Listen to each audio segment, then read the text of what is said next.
So today I'm going to tell you all about Canada and what you should know if you're planning to travel there and do business. And I'll teach you some things about their culture and what it's like to live there. In Canada, they have two official languages, English and French, English being the primary language in most of the provinces. French is mainly spoken in Quebec, where it is the primary language, and that's over here on the eastern border. Canada also has many indigenous languages, the two most widely spoken being Cree and Inuktitut. Cree has about 100,000 speakers across the country and is spoken throughout the country in all the provinces spread out, and Inuktitut has about 35,000 speakers across the country. The current political state is made up of a Liberal majority, making Justin Trudeau the leader of the Liberal Party their Prime Minister.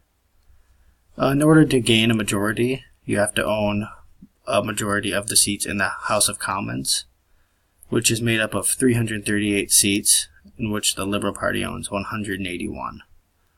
And in Canada, you don't directly vote for the Prime Minister. You instead vote for the members of Parliament, which make up the House of Commons.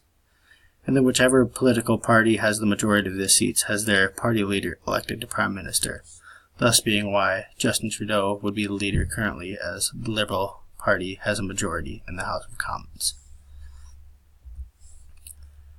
The religions in Canada are mainly made up of Christianity, as it makes up 67% of the population, with 38% being Roman Catholic, 20% being Protestant, and about 6.5% being other forms of Christianity. The next biggest portion of religion is the non-religious, as they make up about 24% of Canada's population. And then the rest of the religions make up small portions. Islam is made up of 3% of the population. Hindu is made up of 1.5%. Buddhism is about 1.1% of the population. And then Canada also has many industries that help their economy grow and prosper. Agriculture makes up about 8% of Canada's GDP annually, with their biggest and most profitable crop being wheat. And they export that mainly to the US, is where they send most of their exports for that. And then the energy industry makes up about 2.9% of Canada's GDP, as Canada is home to the third largest oil reserve in the world.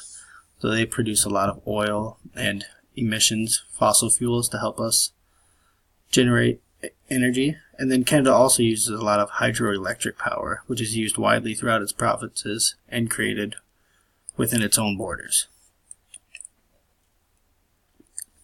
Canada also has a booming service industry, as it makes up 80% of Canada's annual GDP.